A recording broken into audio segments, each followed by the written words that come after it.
ఈ సేవలోకి వచ్చిన తర్వాతే నేను అబ్జర్వ్ చేసింది ఏంటంటే, ప్రియ దేవుని బిడ్డలారా, మనము ఇతరులని యోగ్యులుగా ఎంచుకోవడం కన్నా యోగ్యులుగా భావిస్తున్నాం. మనమే ఇతరుల కంటే ఎక్కువ యోగ్యుల కన్నా ఎక్కువ భావిస్తున్నాం. ఇది ఎక్కువ మనము క్రైస్తవ సమాజంలోనే చూస్తున్నాం. ఈ మధ్య అక్కడక్కడ కొంతమంది పాస్టర్స్తో నాకు పరిచయాలు ఏర్పడతా ఉంటున్నాయి. వాళ్ళలో అందరూ కాదు కానీ కొంతమంది ఎలా చెప్తున్నారు అంటే, వాడిది ఏముందండి, ఆడేమన్నా చదువుకున్నాడా, వాడికి ఏమన్నా చర్చ్ ఉందా, ఇల్లు ఉందా, వాకిలు ఉందా, వాడికి ఎక్విప్మెంట్ ఉందా, వాడి మీటింగ్ పెట్టి 10 మంది రారు, పోనీ వాడికి 4 వీలర్ ఉందా, వాడికి ఆత్మే లేదు, అభిషేకం లేదు, వాక్యం తెలియదు, ఏం తెలియదు. ఏంటి ఎట్లాగా అని అంటే, ఇతరులని కన్నా వాళ్ళతో పోలుస్తా మేము వాళ్ళకన్నా ఎన్నో విషయాల్లో బెటరు, మేమే బెటరు అని ఏమైపోతున్నారు అని అంటే, ఇతరులని యోగ్యులుగా ఎంచుకోవడం కన్నా ఇతరులని కించపరచడమే ఒక పనిగా పెట్టుకున్నారు. ఇతరులని యోగ్యులుగా ఎంచుకోవడం క్రీస్తులో వాక్యం సెలవిస్తుంది. మనము క్రీస్తులో అందరూ కూడా ఏమై ఉన్నారు, శరీరంలో అవయములమై ఉన్నాం. మనందరం కూడా ఒకే బాడీ, అంటే ఒకే శరీరంలో రకరకాల అవయవాలై ఉన్నాం. ఒక సంఘంలో అపోస్తల కార్యంలో మనం చూస్తే, సంఘానికి ఆరాధన చేయడానికి వచ్చే వాళ్ళలో కొంతమంది ఎలా ఉంటారు, పాటలు పాడే తలాంత ఇస్తాడు దేవుడు వాళ్ళకి, కొంతమందికి వాక్యం చెప్పే తలాంత ఇస్తాడు, కొంతమందికి సువార్త చేసే తలాంత ఇస్తాడు, కొంతమందికి ప్రార్థన చేసే తలాంత ఇస్తాడు, కొంతమందికి లిటరేచర్, కొంతమందికి వాక్యం, మరి కొంతమందికి దాన్ని ఏమంటారు, పాటలు రాస్తారు, కొంతమంది సేవ చేసే వాళ్ళకి సహాయ సహకారాలు అందిస్తారు. దేవుడు ఒక్కొక్కరిని ఒక్కొక్క పనికి వాడుకుంటున్న వాడుగా ఉన్నాడు. దేవుడు ఒక్కొక్కరికి రకరకాల తలాంతులు ఇచ్చాడు. ఆ తలాంతుల ప్రకారము వారు సంఘంలో ఉన్న మిగతా వారికి ఉపయోగకరమై ఉన్నారు. ఒకవేళ నా బాడీలో ప్రతి అవయవం బాగా పనిచేసి నా పొట్టన వేలు ఇరిగిపోయింది అనుకోండి, లేదనుకోండి, ఏదన్నా సరిగ్గా పట్టుకుని ఏదన్నా చేయగలనా? ఏం చేయలేము. కొన్ని కాలు పనిచేసి, చేతులు కళ్ళు అన్నీ పనిచేసి, హార్ట్ సరిగ్గా పని చేయకపోతే నేను సరిగ్గా ఏదైనా చేయగలనా? లేదు. లేకపోతే అన్ని హార్ట్ కళ్ళు అన్నీ బాగా లివర్ పని చేయకపోతే కష్టం. అలా ఎటు చూసినా ఒక బాడీ సరిగ్గా, ఒక మనిషి సరిగ్గా ఉండాలి అని అంటే అతని అవయవాలన్నీ సరిగ్గా పనిచేయాలి. అలాగే ఈ అవయవము ఇంకో అవయవంతో నువ్వు నాకన్నా చిన్నవాడివి, నువ్వు నేను లేకపోతే నువ్వు ఎక్కడ, నువ్వు లేకపోతే నేను ఎక్కడ మాట్లాడుకుంటున్నావు అనుకోండి, చాలా అవమానంగాను అసహ్యంగాను ఉంటుంది. అలాగే సంఘంలోకి క్రీస్తువునికి వచ్చిన తర్వాత మనము ఇతరులని మనకంటే యోగ్యులుగా ఎంచుకోవాలి. ఇతరులని పద్దాకులు కించపరిచే పనిలో మనం ఏం చేయకూడదు, ఉండకూడదు. ఒకవేళ మన ఇతరులని ప్రతిసారి అన్నింటిలో కించపరుస్తా అంటే సద్విమర్శ వేరు. Positive criticism, constructive criticism is different from criticism. యేసుక్రీస్తు వారిని పరిసయ్యులు ఎప్పుడు కూడా ఏది చేసినా తప్పు పట్టాలి అన్న భావంలోనే ఉన్నారు. అది ఏంటిది? అది క్రిటిసిజం, అది నెగిటివ్ క్రిటిసిజం. అసలు అందులో కన్స్ట్రక్టివ్ క్రిటిసిజం లేదు. అది యేసుక్రీస్తు వారు చూడండి, శిష్యులు తప్పు చేసినప్పుడు కానీ, శిష్యులు సరిగ్గా అర్థం చేసుకోకపోయినప్పుడు కానీ వాళ్ళని విమర్శించాడు. వారిని ఏం చేశాడు?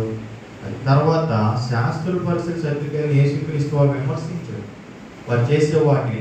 అదేంటిది? Constructive criticism. అదేమిటి? Constructive criticism. మనము ప్రియ దేవుని బిడ్డలారా, ఇతరుల మీద మనము యోగ్యులుగా ఎంచుకోకపోతే ఇతరుల్ని మనకంటే మనం ఎప్పుడు కూడా వారి మీద ఎప్పుడు పెత్తనం చేయాలని చూస్తాం. ఎప్పుడు వారిని మన అవసరతల కోసం వాడుకోవాలని చూస్తాం.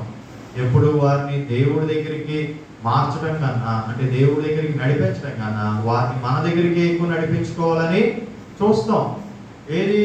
ఒకవేళ మనం ఇతరులు యోగ్యులుగా మనకని యోగ్యులుగా ఎంచుకోకపోతే, ప్రియ దేవుని బిడ్డలారా, ఒక్కసారి ఆది కాండంలోకి వెళ్తే మనం నోవాహు యొక్క పడవ చూస్తాం. నోవాహు యొక్క ఓడని దాదాపు నోవాహు చేసిన తర్వాత 40 పగలు 40 రాత్రులు వాన కురిసింది. దానికన్నా ముందు అసలు ఓడలోనికి దేవుడైన యెహోవా ఏం చెప్పాడు అని అంటే, నోవాహుని, నోవాహు యొక్క కుమారులు, భార్యల్ని, ఆయన వైఫ్ని, మొత్తం 8 మంది లోపలికి వెళ్ళారు మనుషులు. ఎంతమంది? 8 మంది. తర్వాత భూమిలో ఉన్న మిగతా జంతువుల్ని వాటి జాతి ప్రకారము ఆడదాన్ని మగదాన్ని లోపలికి తీసుకెళ్ళమని చెప్పేసి అన్నాడు. ఇప్పుడు ఏనుగు వచ్చి కుక్కను చూసి కుక్కవి నీతో నేను కూర్చోటం ఏంటి అని అన్ననుకోండి, బాగుంటుందా? సింహం చూసి వచ్చి అరే వీళ్ళంటి చిన్ని జాతి జంతువులతో నేను కూర్చోవటం ఏంటి అని సింహం అనుకుందా? అనుకోలే. ఏనుగు ఆకారం పెద్దది, నేనంత గొప్పవాడిని అని అనుకుని మిగతా వరకు కూర్చోవడం ఆగిపోయిందా? అలా లేదు. కొంచెం చిన్ని జంతువులు ఇంత పెద్ద వాటికి నేను ఎక్కడో సరిపోగలను, నేను ఎందుకు కూర్చోవడం అని ఆగిపోయినా? లేదు. ఎవరికి వాళ్ళు వారి జాతి ప్రకారము వారి సామర్థ్యం కొలది లోపలికి వెళ్ళి కూర్చున్న తర్వాత ఒకరితో ఒకరు సామరస్యంగా ఉన్నారు.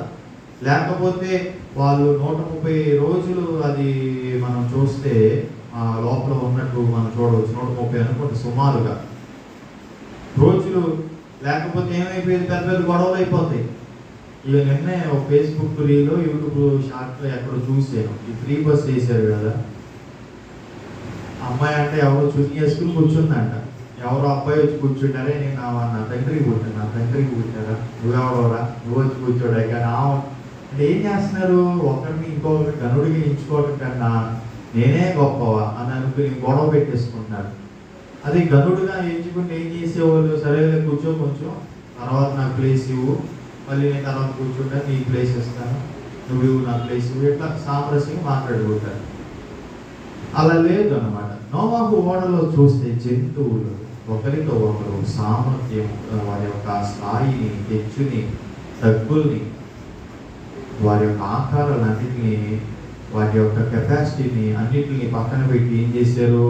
చక్కగా ఒకరితో ఒకరు సామరస్యంగా వ్యవహరించారు. అట్లాగే ఈరోజు కూడా మనం కూడా, నేను ఇంటర్, నేను ఇంజనీరింగ్, నేను ఎంఫార్మసీ, లేకపోతే నేను డాక్టరు, నేను సాఫ్ట్వేరు, నేను బిజినెస్, నేను థియాలజియన్, నేను టీచరు, నేను ప్రొఫెసరు, నేను ప్రిన్సిపల్, నాకు సాఫ్ట్వేర్ ఉంది, లేకపోతే నాకు 10 సెంట్లో ఉంది, 6 సెంట్లో ఉంది, నాకు 1 ఎకరం పొలం ఉంది, నాకు కారు ఉంది అని ఇట్లాగా రకరకాల అన్ని మన సామర్థ్యాలు వాటిని అన్నిటిని చూసుకుని ఇతరులని మనకన్నా గనుడిగా ఎంచుకోకుండా ఉంటే మన ఇతరులతో సామరస్యంగా మనం ఏం చేయలేం?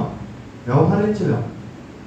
అప్పుడు దేవుని యొక్క వాక్యాన్ని, క్రీస్తు కలిగిన మనస్సుని మనం ఏం చేయనట్టు కలిగి ఉండలేము. కాబట్టి క్రీస్తు కలిగిన మనసు మనం కలిగి ఉండాలి అంటే మన ఇతరులని మనకన్నా గనుడిగా ఎంచుకోవాలి, యోగ్యులుగా ఎంచుకోవాలి.